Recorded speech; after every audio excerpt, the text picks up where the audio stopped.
Going to be in, What's that? what language is the defense gonna be in? Math. I don't, I hope it's in English, otherwise I'm, you know. Okay, all right, any questions? Okay, so let me put down this last result here.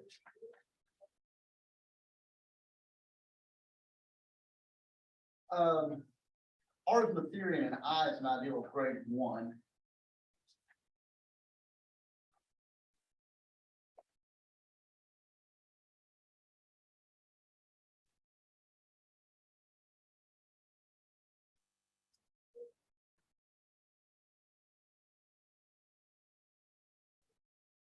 Then I inverse properly contains R.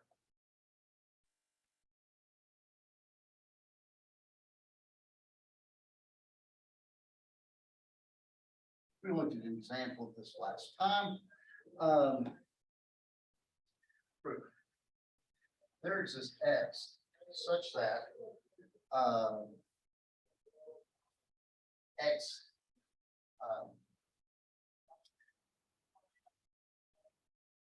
that is not a supervisor.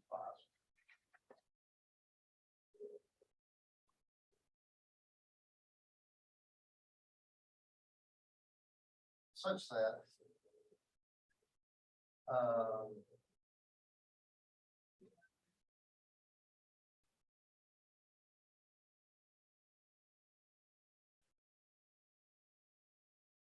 that I is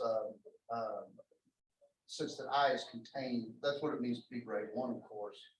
I is contained in the set of 0 divisors for R mod X. And let me remind you what that means.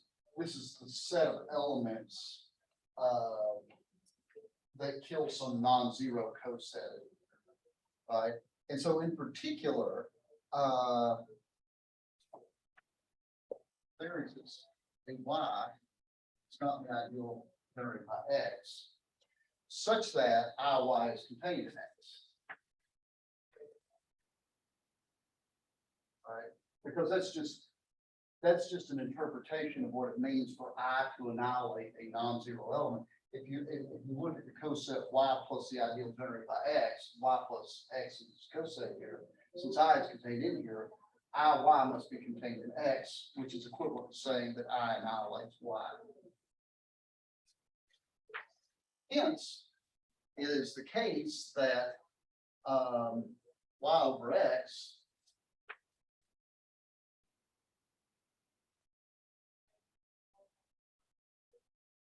right, because I times Y throws everything into X, which means that Y over X throws everything in I into R.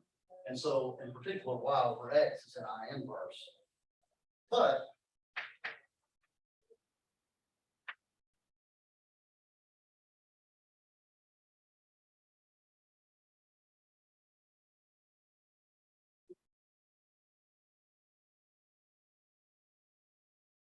so there you have it. Okay. When we're talking about the inverse of I, or the inverse ideal of I, since we're not in a domain, what's the kind of field of fractions? Total quotient ring. You can take the total quotient ring, right? So given R, let's see, I guess actually for this one right here,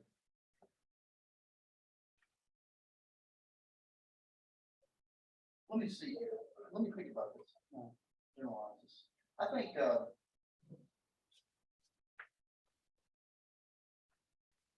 so if we have a Noetherian domain here, there's no problem, right? But I think this will work anyway. If you take, given R, we define the total quotient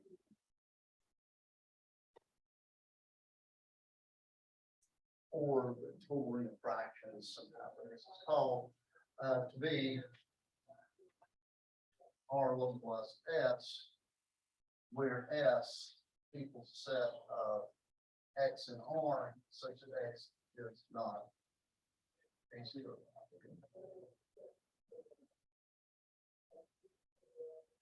Right? And this is basically what you're doing is you're inverting everything that it makes sense to invert. It's kind of from one point of view, it's sort of the biggest thing you've got here. And in that sense, now you can define, I and RS be an R module. Just like we did before, and you can let I inverse be set X in RS.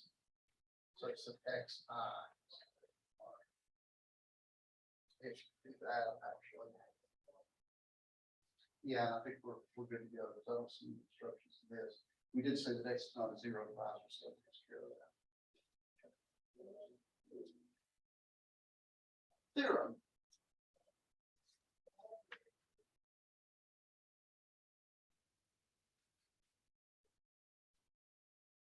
Okay, now what? Now I am in a domain here, and in fact, I'm in a local domain.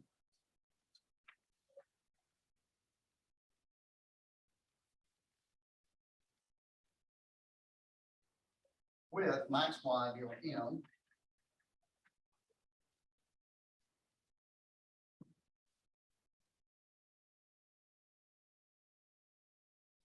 If R is intervally closed and M has grade 1, then M is principal.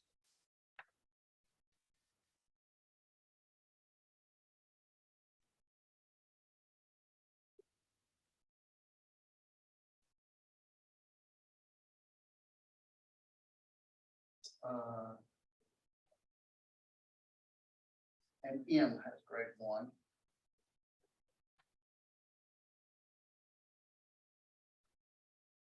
Then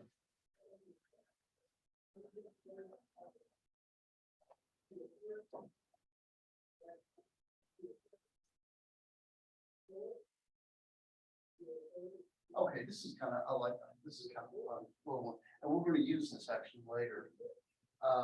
So the situation is you got a local domain.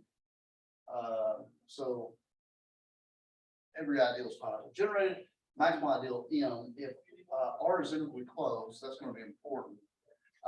And M has grade 1, then M is principal. So proof.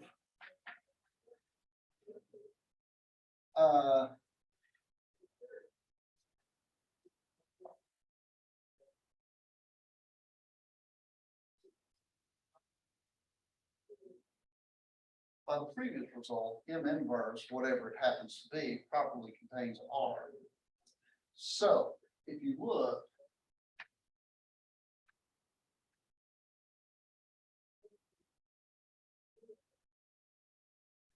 I'm kind of pigeonholing this choice here, right?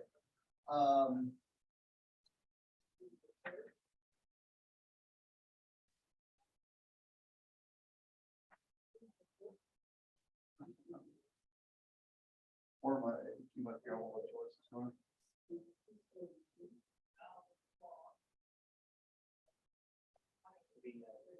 All of our. That is correct, because M inverse is at least R, right? Notice if M inverse equals R, then you get M, right? Now, just because M inverse is bigger than R, it still might suck all the stuff down to M. That's true. But M inverse is always inside of R, right? So the biggest you can go is here. So it's gotta be one of these two. I agree with that.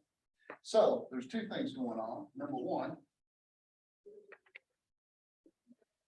M inverse, I'm sorry, if M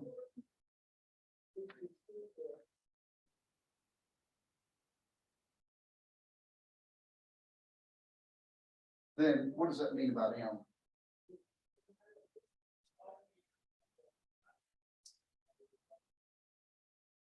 Well, it means it's vertical, right?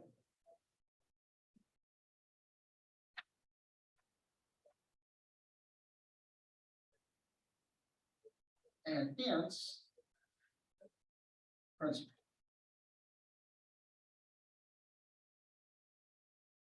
Y principle, right? Not all invertible ideal principle.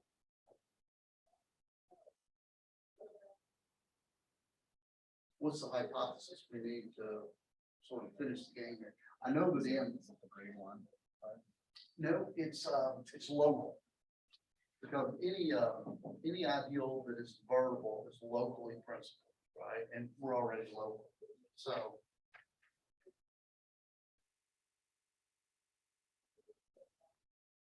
In fact, I would really need is quasi local.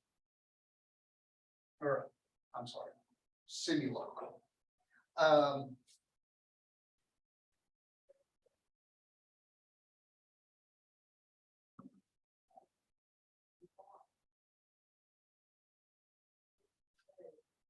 What does this mean? This one requires a little cleverness, I think.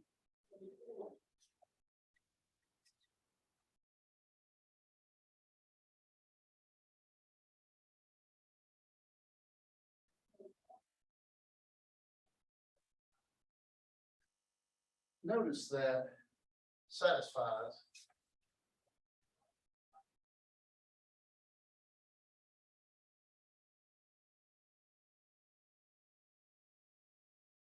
right? Everybody agree with that? So if M in inverse is in M, then every single element X in M inverse satisfies that MX is contained in M, right? What does that mean about this?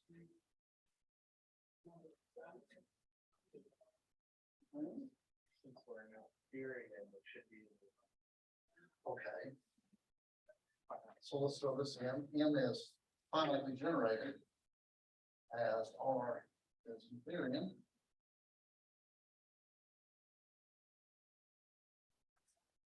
And so, what can you say about X? There's something that's very integrally important about X here, in this equation.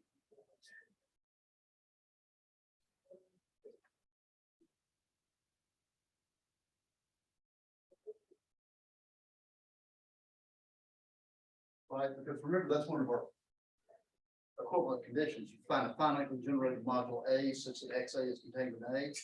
Well, lucky us, M is finitely generated. It's a module, it's an ideal, right? And XM is contained in M. That means that X is integral over R. But R is integrally closed.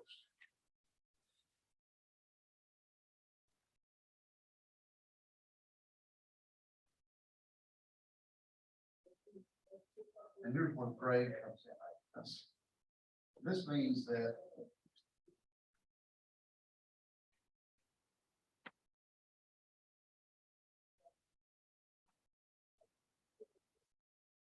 and this is a contradiction. Because the previous theorem says that M inverse must properly. Okay. Any questions on that?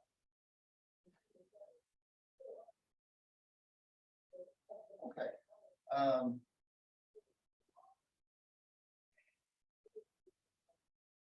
You might also ask yourself, well, okay, so now we'll look a little bit at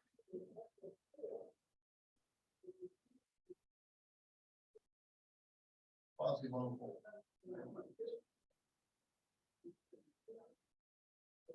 Maybe branch out a little bit into semi-quasi-local.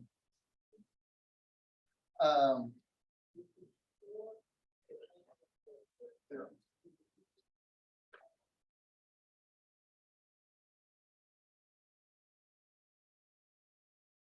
So we're going to look at we're going to get some actually sort of talk about quasi-local domains and then their intersections and some of the properties that they have. So let R be integrally closed to the theorem domain.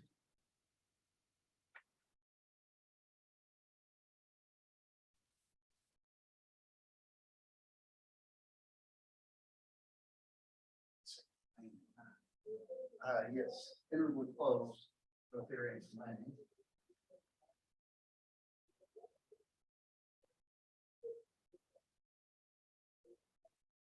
So of course, in this theorem, the word quasi-local can be replaced by local, right, if that comes up. By the way, let me ask you this. What happens if right, what happens if so I've got adjectives, every close in the theory. What happens if I also add the adjective one dimensional? What do I get?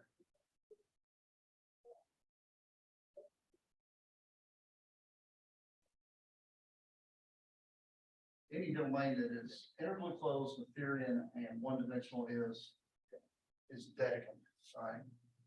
What if I add on to that local? And yeah, and I do mean local. So what happens if you localize?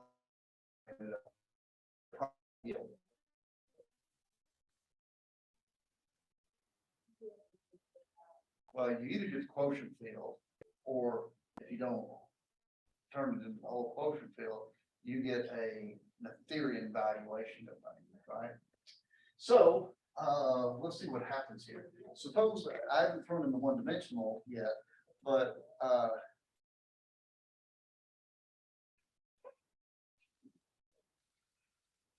then every prime ideal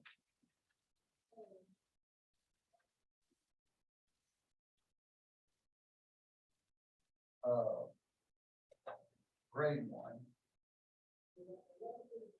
has rank or the height one.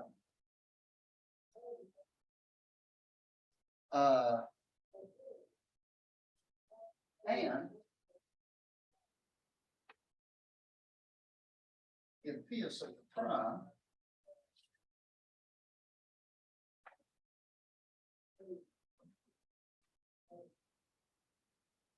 R localized P is a Noetherian valuation.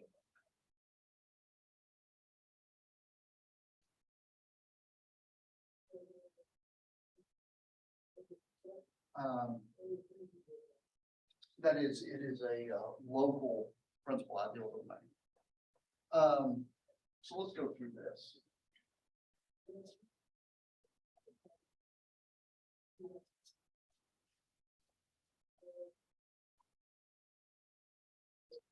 Okay. Oh, before I start, also. So rank one, rank is used in different contexts in community algebra, but so for example,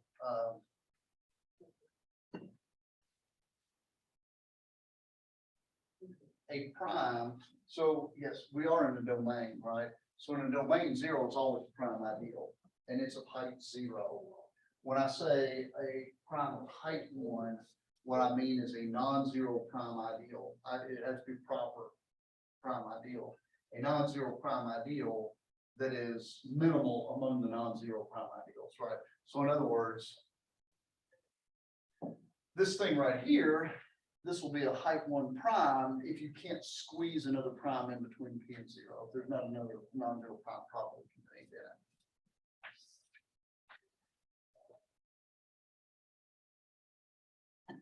So there exists a non-zero X and P,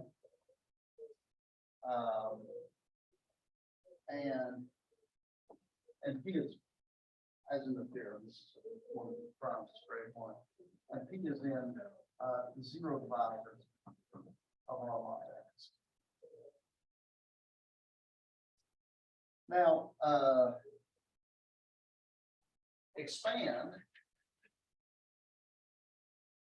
P to a maximal prime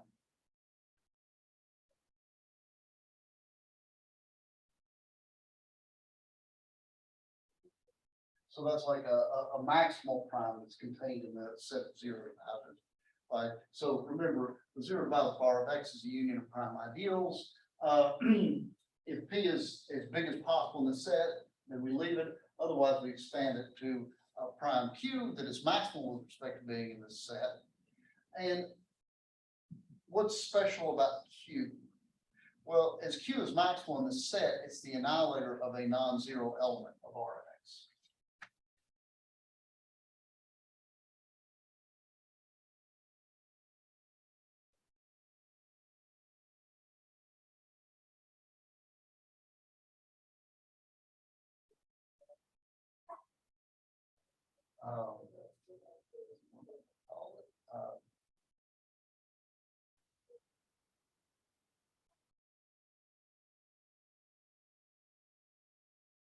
Um, I can restate this by saying that there exists equivalently, there exists a Y that's not N. So, of course, this means that the coset Y is a non-zero element of our mod X. I'm using the notation a little bit, such that Y is contained in X. Now, what we do is we now localize the Q. So we pass to the localization.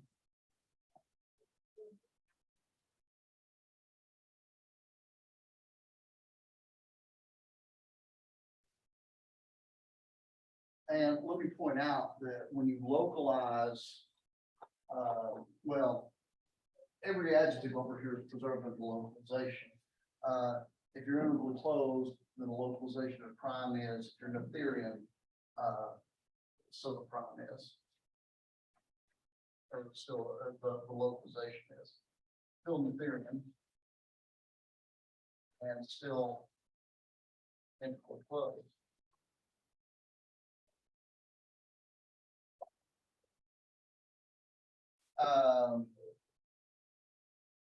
Also,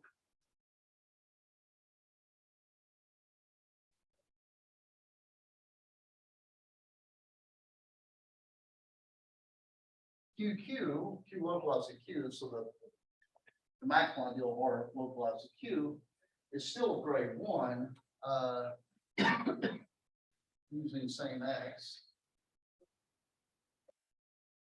that we used for the original down below before we localized. We now notice that, note, Y is not in X.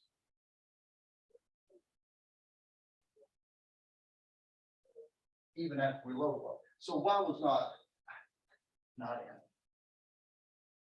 Y was not in X here. And then even when we localize, we go to this bigger ring, it's still not the case. And let's see what's true. If so, Y would equal R over S X with R and R and S not in Q.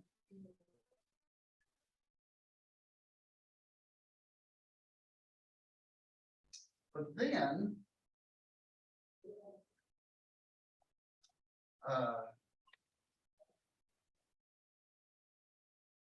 we would get SY equals RX.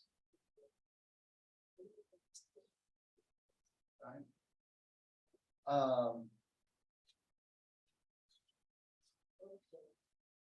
And this would mean that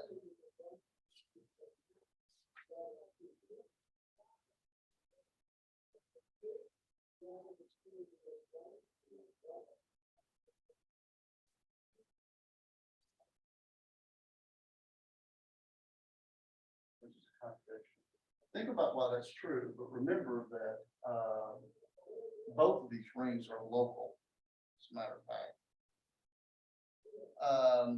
Hence, RQ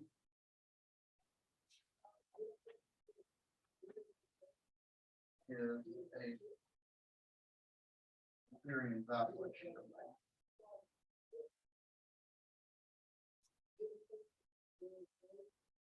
And we must conclude then, of course, that Q and P must be the same.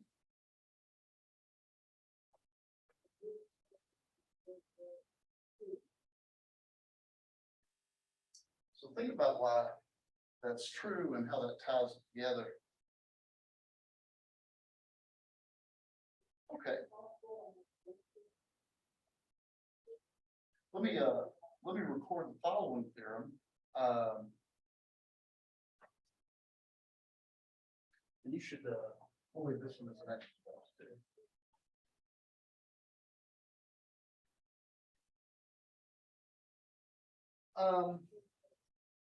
Suppose that you have R as a integrally closed Noetherian domain.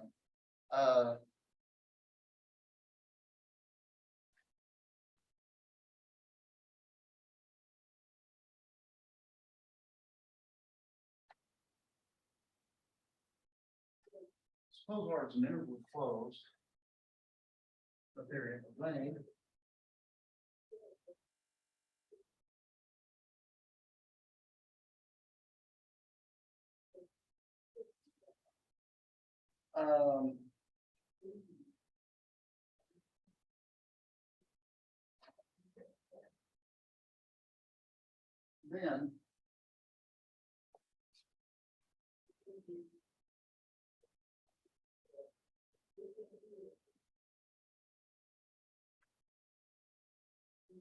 Then R is the intersection of R level plus P.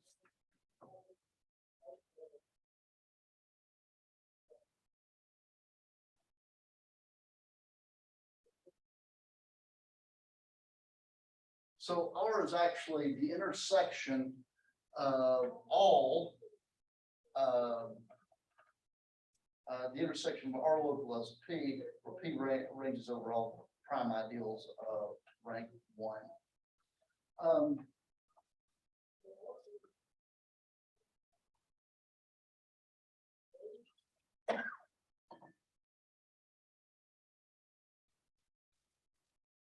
Of course, this can sometimes happen even when you don't have these hypotheses, right? But if you have integrally closed Noetherian, then you're guaranteed for this to happen. Notice that, let's contrast. We already know, or we did an exercise earlier in this course, where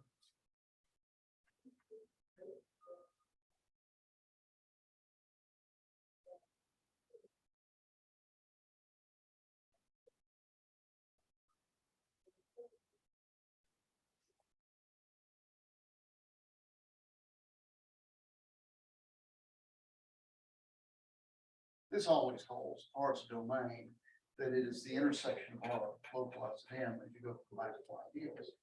Let me point out that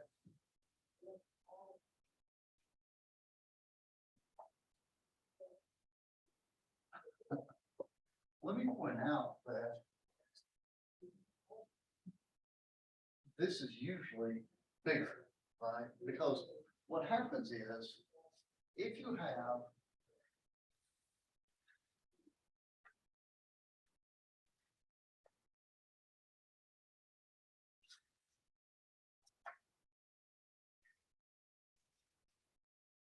this situation here, right?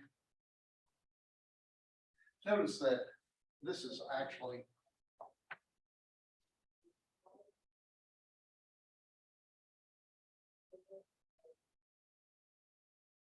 notice that R is, of course, it's the intersection of all maximals. It's also the intersection of all primes. Can somebody, why don't we get an equality?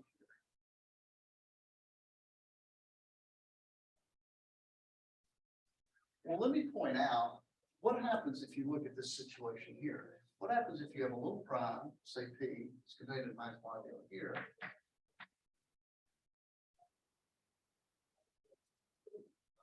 Which of these rings is bigger? And of course, I'm assuming it's a domain. Correct. Here's kind of an intuitive way to think of it. When you localize an M, there's going to be stuff outside the one in the unit, right? These are all now invertible, right? notice that when you localize a P, it's much bigger, you're closer to the quotient field, because you're letting all the crap outside of the small white circle be units, right? So it grows much bigger. So when you look at this intersection right here, there's a lot of redundancies going on, because every time you have a P that's contained in an M, our localized P contains that, right? And since you're doing an intersection, you might as well throw that out in the first place. So you really only need to intersect R localized in. So this makes this theorem a little bit more surprising, because when you intersect over R just at the height 1 primes, this is an intersection of, those rings can be much, much bigger than the R localized in. But if you're Noetherian and interval closed, you get an equality here. That's a little bit surprising, I think. Anybody give me an example where these two intersections are different? Right, so now I've bragged on, this is a surprising theorem or whatever, but how about putting some money where the mouth is? So anybody give an example where localizing at the maximal ideals and intersecting them is really, honest to goodness, much smaller than localizing at the height 1 primes.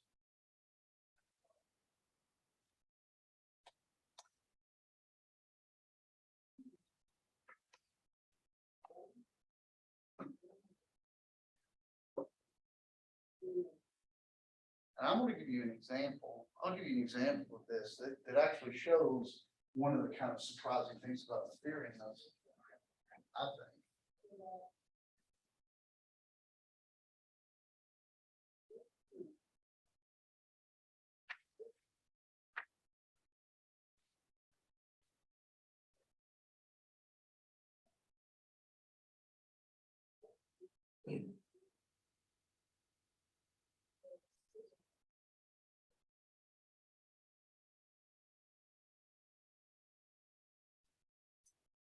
So suppose I have an n-dimensional valuation, and I'll give you a concrete example of this in a moment.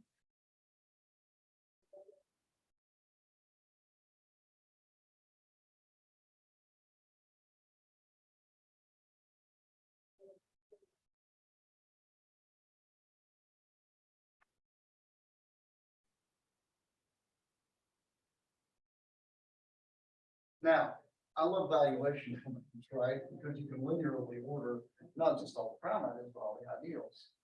In this case,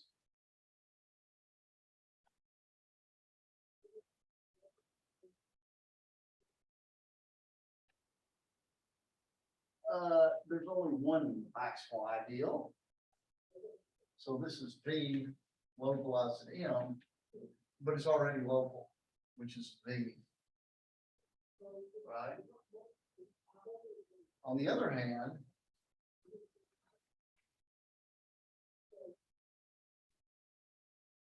in this case, this is just V localized at P1, which strictly contains V. In fact, rather dramatically. In fact, everything that's in P2 that's not in P1 is now a unit. Right? Everything that's in P3 that's not in P1 is now a unit, and so forth and so on. Right? So this is rather dramatically different. Right? This actually says something, because what this says, one of the things that it says is, suppose you have a local Noetherian domain of dimension bigger than 1. Right? You cannot have just one height 1 prime. Right? Because if you could, you'd be in trouble. There has to be, in fact, in the Noetherian domain, there have to be, if it's 2-dimensional or greater, you have to have equally many height 1 primes, as a matter of fact. So this is actually one of the, I find this intriguing, because this is one situation where having rings being not Noetherian, you get sort of something that you can control easier. The prime spectrum here, you can order it, right? You can just line up primes like this. It is impossible to do this in the Noetherian domain of dimension 2 or more, because dimension 2 or more. So in particular, you can use this theorem to show that there is no Noetherian valuation domain of dimension 2. Because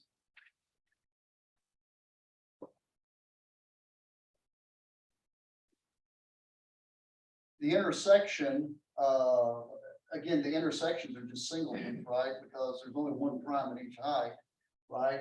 Localizing here is the original domain, localizing here is bigger. So it is impossible to have a two-dimensional Noetherian valuation domain by this theorem right here. Which I think is kind of an equal observation. Okay, any questions? Okay, so theorem.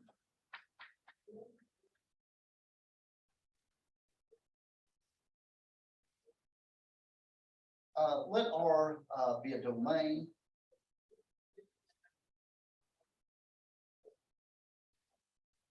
And let's take some prime ideals. P1, P2, Pn, pairwise incomparable prime ideals.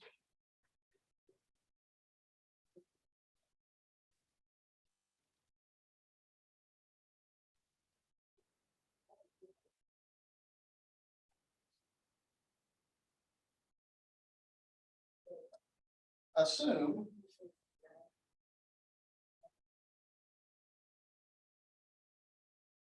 R is equal to the intersections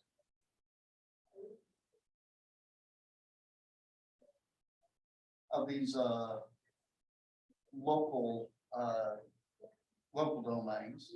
Well, I should say quasi-local, because I'm not assuming that they're in here. Then,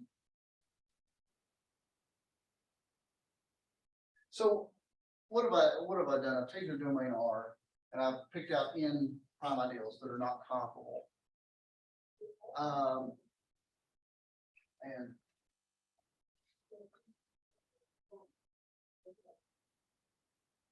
if it turns out that R is the intersection of all these localizations at these prime ideals, then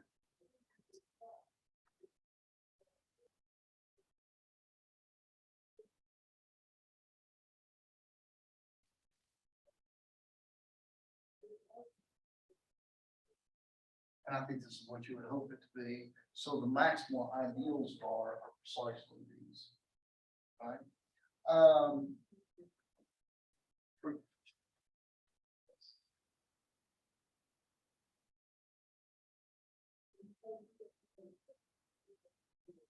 Okay, so let X and R be your favorite non-unit element.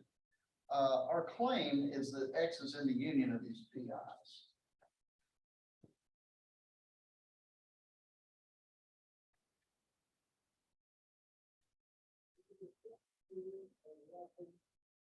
Basis in that union, it's got to be in one of them. If not,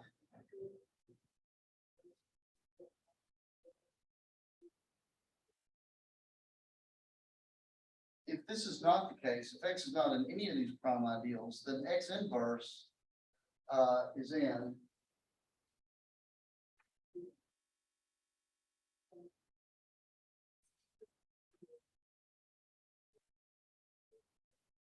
right, because if X is not in P1, right, then it's in the complement of P1, and so it's a unit in RP1, and the same for all the rest of them. And so that means that X inverse is in all these R localized at RP, and therefore X inverse is in R because it's the intersection of all of these.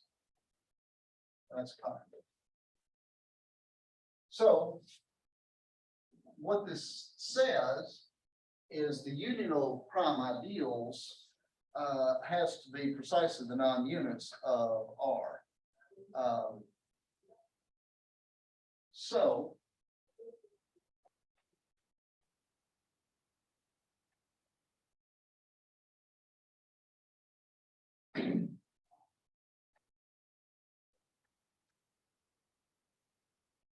since every non-unit is contained in one of these primes, in particular, M is not every non-unit, but it's a collection of non-units. This must be contained in P1, union P2, union EN, right? And so, notice that since you have a union of primes, a finite union of primes containing the set, then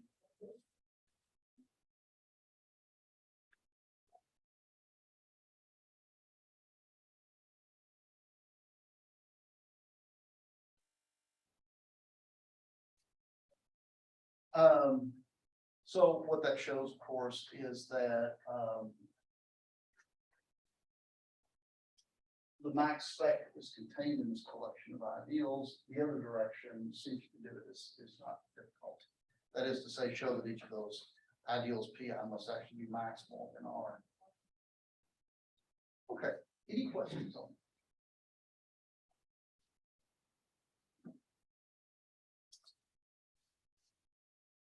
Okay, so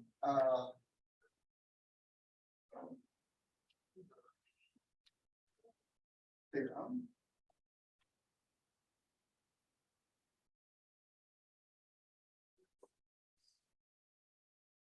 Let X be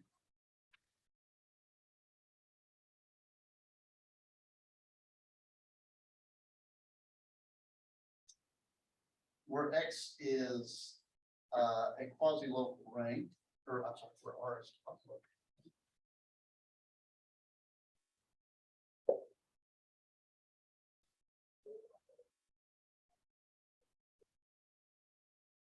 Then there is an integer K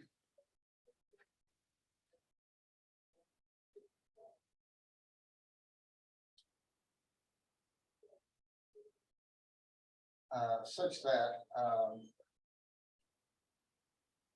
for every integer, such that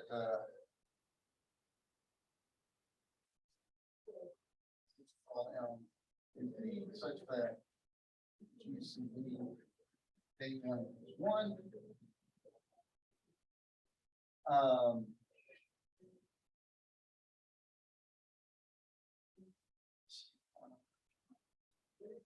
One plus X plus A squared minus 1 is a unit.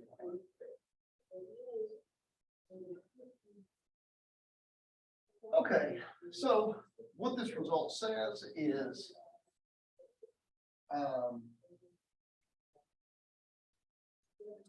if you have a quasi-local ring, and yeah, I'm not assuming a theory here, then there's a K such that for every integer that's relatively prime to K, the sum of these powers, this is sort of von Neumann sum, is actually a unit in R. So,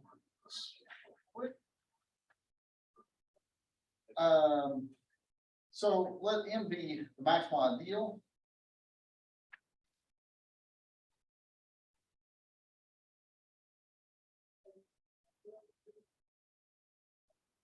So that's the maximal ideal.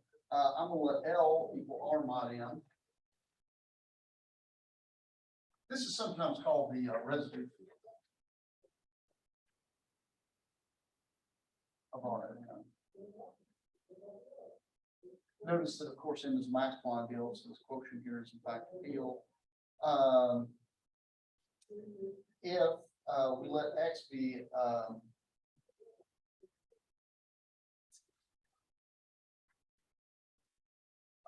we need to show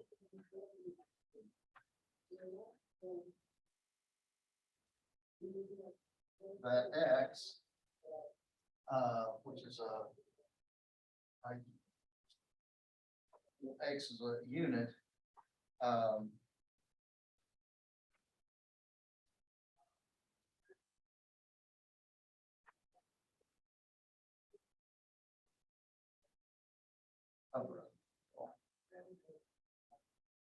so I'm abusing the notation a little bit. So I'm treating X as an element of R, and also when I say X in the residue field, I really mean the coset X plus M, but I'll abuse the notation.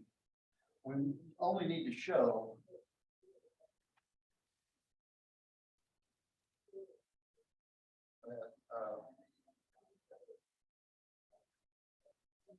satisfies one plus x squared plus x to the minus one is not equal to 0.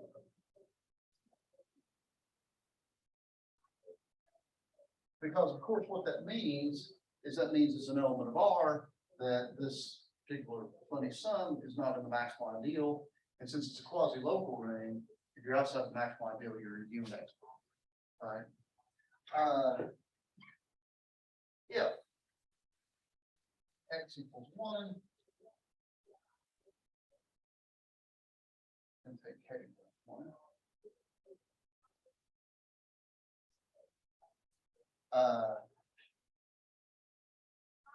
If the characters, right.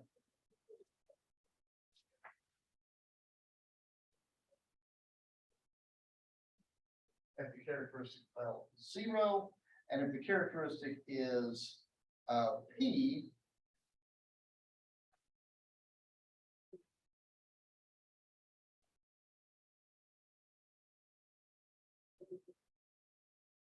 of course it's a field, so it has to have either characteristic 0 or p. If it's characteristic 0, then every power of 1 is a unit. So no, or I'm sorry, every sum of every. So if x equals 1, then 1 is a unit in the field, so is 2, so is 3, because it contains rational numbers, et cetera, et cetera. If it's characteristic p, then as long as you're relatively prime to p, you're good to go. If x is not 1,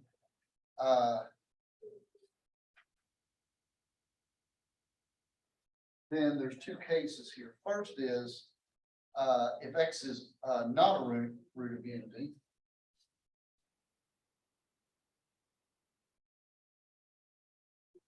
A equals 1 if x is not a root of unity. Notice if you multiply this equation here by 1 minus x, you get 1 minus x to the m power. And if it's a root of unity, then x to that m power, or x to some m power is equal to 0. If x is a primitive nth root of unity,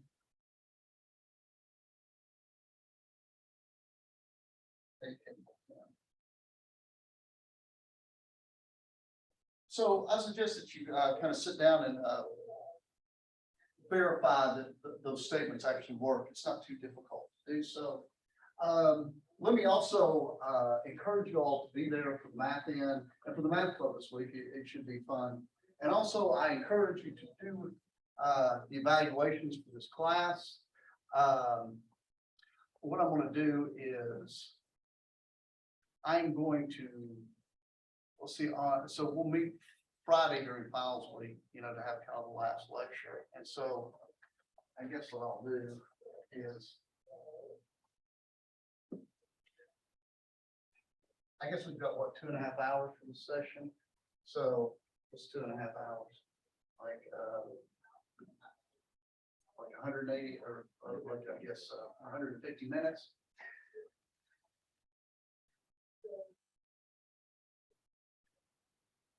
I will talk that many minutes. We're a portion of people that have done these.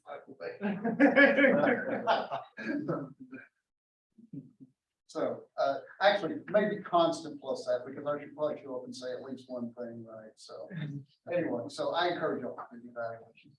Any questions? All right, we'll see you all on Friday.